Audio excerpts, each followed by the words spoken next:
ನಮಸ್ಕಾರ, ನಾನು doctor Chetan Hosakatti, vascular surgeon, Hubli. ನೀವು ಯಾವಾಗಾದರೂ ಶುಗರ್ ಪೇಷಂಟ್ಗಳಲ್ಲಿ ಕಾಲಿನ ತೊಂದರೆಗಳು ಇಷ್ಟೊಂದು ಯಾಕೆ ಹೆಚ್ಚಾಗ್ತವೆ, ಅವರಲ್ಲಿ ಕಾಲಿನ ಹುಣ್ಣುಗಳು ಇಷ್ಟು ಯಾಕಿರ್ತವೆ, ಕಾಲಿನ ತೊಂದರೆಗಳು ಇಷ್ಟು ಯಾಕೆ ಆಗ್ತವೆ ಅಂತ ಯಾವಾಗಾದರೂ ಯೋಚಿಸಿದ್ದೀರಾ? ಅದನ್ನು ಇವತ್ತು ನಾನು ಹೇಳ್ತೀನಿ. ನಿಮಗೆ ಪಾದ ಒಂದು ತುಂಬ ಕ್ಲಿಷ್ಟಕರವಾದ ರಚನೆ. ಅದರಲ್ಲಿ ಒಂದು 25 ಮೂಳೆಗಳಿರ್ತವೆ, ಏನೇ ಇಲ್ಲ ಅಂದರೂ ಒಂದು 30 ಸ್ನಾಯುಗಳಿರ್ತವೆ, ಹಾಗೂ ಒಂದು 100ಕ್ಕೂ ಹೆಚ್ಚು ಲಿಗಾಮೆಂಟ ಮತ್ತು ಟೆಂಡನ್ ಅಂತ ಹೇಳ್ತೀವಿ, ಇಷ್ಟಿರ್ತವೆ. ಸೊ ಇವೆಲ್ಲ ಒಂದು ಸಮನ್ವಯದಲ್ಲಿ ಕೆಲಸ ಮಾಡ್ತಿರ್ತವೆ. ಆದರೆ ಶುಗರ್ ಇರೋ ಪೇಷಂಟಲ್ಲಿ ಏನಾಗುತ್ತೆ, ಒಂದು ನ್ಯೂರೋಪತಿ ಅಂದರೆ ಕಾಲಿನಲ್ಲಿರುವ ನರಗಳು, ಕಾಲಿನ ಸಂವೇದನತೆ ಅಂದರೆ ಕಾಲಿನಲ್ಲಿ ನಾವು ಮುಟ್ಟೋದು, ಟಚ್, ಆಮೇಲೆ ಟೆಂಪ್ರೇಚರ್, ಬಿಸಿ ತಣ್ಣಗಿರೋ ಎಲ್ಲ ಸೆನ್ಸೇಷನ್ಗಳನ್ನು ಯಾವ ನರಗಳು ನಮ್ಮ ಬ್ರೈನಿಗೆ ಮುಟ್ಟಿಸ್ತಿರ್ತಾವೋ ಆ ನರಗಳಲ್ಲಿ ಡ್ಯಾಮೇಜ್ ಆಗೋಕ್ಕೆ ಸ್ಟಾರ್ಟ್ ಆಗುತ್ತೆ.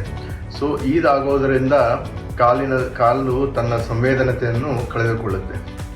ಸೊ ಯಾವುದೇ ರೀತಿ ಏನಾದರೂ ಒಂದೊಂದು ಸಾರಿ ಏನಾದರೂ ಚುಚ್ಚಿದ್ರೂ ಗೊತ್ತಾಗಲ್ಲ, ಏನಾದರೂ ಗಾಯ ಆದರೂ ಗೊತ್ತಾಗಲ್ಲ. ಸೊ ಇದರಿಂದ ರಿಪೀಟೆಡ್ ಆಗಿ ಒಂದೇ ಪಾಯಿಂಟಲ್ಲಿ ಪ್ರೆಷರ್ ಬೀಳೋ ಚಾನ್ಸಸ್ ಹೆಚ್ಚಾಗಿ ಅಲ್ಲಿ ಗಾಯ ಆಗ್ತವೆ.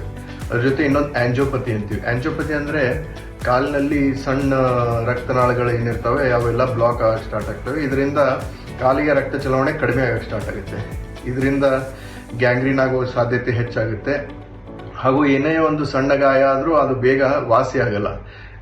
ಕಾಲಿನಲ್ಲಿ ರಕ್ತ ಚಲಾವಣೆ ಕಡಿಮೆ ಇರೋದ್ರಿಂದ ವಾಸಿ ಆಗಲ್ಲ. ಇದ್ರ ಜೊತೆ ಇನ್ಫೆಕ್ಷನ್ ಶುಗರ್ ಇರೋದ್ರಿಂದ, ಬ್ಲಡ್ಡಿನಲ್ಲಿ ಶುಗರ್ ಲೆವೆಲ್ ಹೆಚ್ಚಿಗೆ ಇರೋದ್ರಿಂದ ಯಾವುದೇ ಸಣ್ಣ ಬ್ಯಾಕ್ಟೀರಿಯಾ ಅಥವಾ ಇನ್ಫೆಕ್ಷನ್ ಕಾಲಿಗೆ ಸೇರಿಕೊಂಡ್ರೂ ಅದು ಗಂಭೀರ ರೂಪ ಪಡೆದುಕೊಳ್ಳೋ ಸಾಧ್ಯತೆ ಇರುತ್ತೆ. ಇದರಿಂದ ನೀವೇನು ತಿಳ್ಕೊಬೇಕಂದ್ರೆ, ಒಮ್ಮೆ ನಿಮಗೆ ಶುಗರ್ ಇದೆ ಅಂತ ಗೊತ್ತಾದರೆ ಕಾಲಿನ ಬಗ್ಗೆ ತುಂಬ ಕಾಳಜಿಯನ್ನು ವಹಿಸಬೇಕು. ಕಾಲನ್ನು ಹೇಗೆ ಸಂರಕ್ಷಿಸಬೇಕು, ಇದನ್ನು ಯಾವ ರೀತಿ ನೀವು ಕಾಪಾಡ್ಕೋಬೇಕಂತ ನಾನು ನಿಮಗೆ ಮುಂದಿನ ವಿಡಿಯೋಗಳಲ್ಲಿ ಹೇಳ್ಕೊಡ್ತೀನಿ. ಧನ್ಯವಾದ.